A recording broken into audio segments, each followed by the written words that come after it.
여러분 안녕하세요. 최신 세계 경제 뉴스를 발췌 소개하고 제 의견을 곁들이는 세계 경제는 지금 Current Issues of Global Economy 편집자 정견만입니다. 네, 8월 1일자 세계 경제는 지금 시작하겠습니다. 오늘 토픽 2건과 단신 3건을 소개하겠습니다. 오늘의 토픽은 유럽연합 경제가 2분기 중에 전년 동기 대비 13.2%나 성장하였다는 CNN 보도입니다. 두 번째 뉴스는 6월 중 미국의 개인 소비 지출 물가 지수가 그 상승세가 약간 둔화되었다는 CNN 보도입니다. 네, 오늘도 단신 3건을 소개하는데요. 첫 번째 단신은 코로나 바이러스 발병 및 백신 접종 현황입니다. 두 번째 단신은 마리오 드라기 이탈리아 수상이 지난 2월에 취임한 이래 경제 안정 속에 강력한 국가 개혁을 추진하고 있다는 블룸버그 뉴스입니다. 세 번째 단신은 다음 주 미국 금융시장 주요 이슈 및 일정입니다. 네, 오늘의 토픽 Europe's economy posts 13% growth as recovery accelerates. CNN은 보도 보시죠.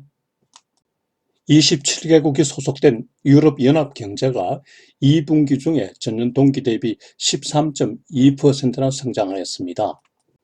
전분기 대비로는 1.9%나 상승한 건데요. 예상보다 강한 성장입니다. 이로써 2분기 연속 역성장하던 리세션을 탈피한 거죠. EU 소속으로서 유로화를 사용하는 유로존 19개 국가의 경제 성장률은 2분기 중에 13.7%나 성장하였습니다. 전분기 대비로는 2% 성장하였고요. 로이터 예상 1.5% 성장을 훨씬 상회하였습니다. 지출 부문별로 보면 민간 소비 호조가 확연합니다. 경제 봉쇄 완화로 소매 지출이 증가하고 특히 서비스 부문 지출이 크게 증가했습니다. 이에 비해 투자는 소폭 증가에 그쳤습니다. 국가별 성장률을 보면요. 제조, 수출 국가보다는 접대, 여행 등 서비스 주도 국가의 성장이 두드러지게 나타났습니다. 포르투갈이 2분기 중에 4.9% 성장으로 최고 높게 나타났고요. 스페인이 2.8%, 이탈리 2.7%, 이에 비해서 독일은 1.5%, 프랑스는 0.9% 성장에 그쳤습니다. 유럽 경제는 향후 성장세를 지속할 전망인데요. 지난 6월 중에 PMI, 구매관리자 지수가 아주 호조를 보였기 때문입니다. 특히 서비스 부문 PMI 지수가 21년 내 가장 빠른 속도로 호전 중이라고 하네요. 제조 부문은 호전 중이지만 아직 공급망 문제가 상존한다고 합니다.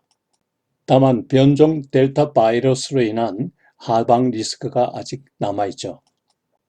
네, 여기서 참고로 최근 발표되고 있는 주요국의 2분기 경제 성장률을 한번 살펴보죠. 미국의 경우 2분기에 전분기 대비 6.5%나 상승하였습니다. 전년 동기 대비로는 10.2% 상승이고요. 중국의 경우에는 전분기 대비 1.3%, 전년 동기 대비로는 7.9%나 상승하였습니다. 한국의 경우 전분기 대비 0.7%, 전년 동기 대비로는 5.9% 상승하였습니다. 일본의 경우는 2분기 실적이 금주대로 발표될 텐데요. 지난 1분기에는 전분기 대비 마이너스 1.0%, 전년 동기 대비로는 마이너스 1.6% 역성장하였습니다. 2분기 GDP도 역성장 가능성이 다분한 것으로 알려지고 있네요. 일본 경제 참 심각한 상황입니다. 네, 오늘 두 번째 뉴스.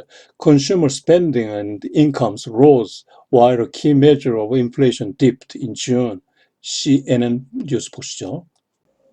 6월 중 미국의 개인 소비 지출 물가지수 PCE의 상승세가 약간 둔화된 모습을 보였습니다. PCE가 전월 대비 0.5% 상승하였는데요. 전년 동기 대비로는 4% 상승하였습니다. 식품과 에너지를 제외한 코어 PCE는 전월 대비 0.4% 상승, 전년 동기 대비로는 3.5% 상승했습니다. 연준이 현 물가 상승이 일시적이라는 주장을 어느 정도 뒷받침하는 자료가 되겠습니다. 코어 PCE는 연준이 가장 중시하는 물가 지수입니다. 한편 6월 중 개인소득은 전월 대비 0.1% 소폭 상승에 그쳤습니다. 이 중 처분 가능 소득은 전월과 같은 수준입니다. 최근 고용 호조로 임금이 빠르게 상승하고 있지만은 지난 3월 1,200불 개인수표 지급 종료 후에 상대적으로 소득이 감소한 효과가 있기 때문이죠. 한편 개인 소비 지출은 상품 소비에 290억 불, 서비스 지출에 1,260억 불을 지출했군요. 향후 개인 소득과 소비 지출은 계속 증가할 전망인데요. 근거로는 현재 소비 지출이 증가하고 있어서 고용이 증가할 것이고, 그리고 고용 증가로 인해서 임금이 올라가고 소득이 증가하고, 그러면 다시 또 지출 증가로 이어져서 경제 선순환이 이루어진다는 거죠. 한편 개인 저축률은 소폭 하락한 것으로 나타났는데요. 지난 3월에 개인 수표 지급으로 저축률이 10.3%까지 올랐지만은 6월에는 9.34%로 하락했습니다. 개인 저축률이 10% 이하로 하락한 것은 작년 팬데믹 시작 이후 처음이라고 하네요. 소득 증가보다 소비 지출이 더 크게 증가하기 때문이죠. 네, 여기서 미국 개인 소득 및 지출과 관련한 미국 경제분석국 BA가 발표한 기초자료 데이터를 표로 올렸습니다. 각 세부 항목별 월별 동향을 표시했으니까 참고하시기 바랍니다. 네, 오늘 첫 번째 단신 7월 30일 제네바 현지 시간 오후 6시 30분 현재 세계 코로나 바이러스 발병 및 백신 접종 현황입니다. 세계 확진자 수는 1억 9,655만 3천 명으로 전주 대비 2.2%나 증가했습니다. 사망자 수는 420만 412명으로 전주 대비 1.5% 증가했습니다. 확진자 수는 4주 연속 소폭 상승 중이네요. 그러나 사망자 증가율은 약간 둔화되었습니다. 백신 접종으로 입원 환자 및 중환자 증가세가 둔화되었기 때문이겠죠. 국가별로 보면 스페인이 11로 부상하고 이란이 12로 새로 부상했습니다. 독일이 빠졌습니다. 미국, 인도, 브라질, 러시아, 프랑스, 영국, 터키, 아르헨티나, 콜롬비아, 스페인, 이탈리아, 이란 순입니다. 두 번째 단신은 지난 2월에 취임한 마리오 드라기 이탈리아 수상이 경제개혁 및 안정화에 대해서 사법제도 개혁 등 국가개혁을 강력하게 추진하고 있다는 소식입니다. 먼저 경제개혁 쪽에서 보면요, 드라기는 ECB 자금 1920억 유로를 확보했습니다. 경제성장 기반을 갖추겠죠. 그리고 국유은행을 매각해서 민영화를 추진하고 있습니다. 통신 및 에너지 분야의 경쟁을 촉진하고 있고요. 나아가 세제 개혁도 추진하고 있습니다. 또 정부 입찰 비리 등 부패를 엄정하게 처리하고 있다고 하네요. 드라기 수상이 수십 년 정체된 이탈리아 경제 및 사회의 구조적 개선을 도모하고 있는 거죠. 이탈리아는 내년 초에 대통령 선거 그리고 올 가을에는 지방선거가 예정되어 있는데요. 현 마타렐라 대통령 임기가 7년 임기가 종료되고 있죠. 국회 분열이 심각한 상태에서 드라기 개혁을 지원할 수 있는 대통령이 필요하겠죠. 대통령은 국회의원 3분의 2 지지로 당선된다고 하네요. 드라기 실상은 내친임의 사법제도 개혁까지 추진하고 있는데요. 현재 이탈리아는 유럽 내에서 재판 지연이 제일 심하다고 하네요. 대부분 3심 재판이 끝날 때까지 평균 3년 반이 걸린다고 하네요. 오른쪽 지도는 유럽 내 재판 기간을 보여주는데요. 이탈리아가 제일 기네요.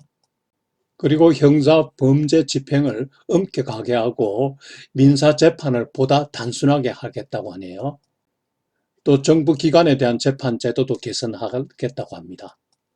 문제는 의회 내에 다수당이 이를 반대하고 있다는 거죠. 마리오 드라기 수상에 대한 평가를 보면요. 한 애널리스트는 이탈리아 의회는 분열이 심각한데 반면 수상은 믿을 수 없을 정도로 안정적이라고 이렇게 하네요. 여론조사에서 수상 지지율이 70%까지 상승하였습니다. 코로나 바이러스 사태 진정에 기여하였고 경제도 2분기에 2.7% 성장하는 등 안정적으로 돌아섰고요. 무엇보다 이 시로부터 그에게 자금 지원을 확보하였기 때문입니다. 여기서 마리오 드라기와 관련한 제 생각을 말씀드리면요. 비정치인 출신인 드라기 수상이 이탈리아 개혁 개방을 추진하고 있다는 게 정말 신선하고 존경스럽기까지 합니다. 슈퍼 마리오의 이탈리아 개혁이 꼭 성공하기를 기원합니다. 뻔뻔한 정치인들이 주둥이로 기회는 평등, 과정은 공정, 결과는 정의라는 상투적인 표현을 더 이상 사용하지 말았으면 좋겠습니다. 불평등, 불공정, 비정의가 판치는 우리 사회가 안타깝습니다. 여기서 마리오 드라기의 양력을 살펴보면요. 1947년생이고 그리고 지난 2월에 이탈리아 수상에 취임하였습니다. 2011년부터 2019년까지는 유럽중앙은행 총재를 역임했고요. 그리고 2006년에서 2011년에는 이탈리아 중앙은행 뱅크 오브 이탈리의 총재를 역임하였습니다. 그 전에 월드뱅크와 골드만삭스에서 근무했고 이탈리아 재무부에서도 잠시 근무했고요. 대학 교수를 오래 하였군요. 그에 대한 평가를 보면요. 2019년에 폴 크루그만 교수가 현 시대의 가장 위대한 중앙은행가이다라고 하였고요. 금융위기 등으로 붕괴될 위기에 있었던 유로 시스템의 구호자라고 나오네요. 능력이 뛰어나다 보니까 슈퍼 마리오라는 별명도 가졌습니다. 비정치인이 이탈리아 개혁을 성공적으로 수행하기를 기원합니다. 네, 다음 주 미국 금융시장 주요 이슈 및 일정 보시죠. 다음 주에는 기업 실적 발표가 러시를 이루죠. 스탠다드 푸어스 500 기업 중에 4분의 1 이상이 다음 주에 발표합니다. 다음 주에는 무엇보다 금요일 발표되는 7월 중 고용 보고서가 중요하죠. 고용 보고서가 좋게 나오는 것이 오히려 부담스럽죠. 페드가 긴축 정책을 할 가능성이 생기기 때문이죠. 반면 나쁜 고용 보고서는 연준의 그 테이퍼링을 늦추는 효과가 생기겠죠. 현재 예상으로는 6월 중 고용보다 조금 줄어든 78만 8천 명 고용 증가가 예상되고요. 실업률은 6월보다 0.2%포인트 떨어진 5.7%를 예상하네요. 요일별 일정은 표를 참고하시기 바랍니다. 네, 여러분 오늘 또 세계 경제는 지금을 예청해 주셔서 대단히 감사합니다. 다음 한 주도 즐겁고 보람차게 지내시기 바랍니다. 안녕히 계십시오.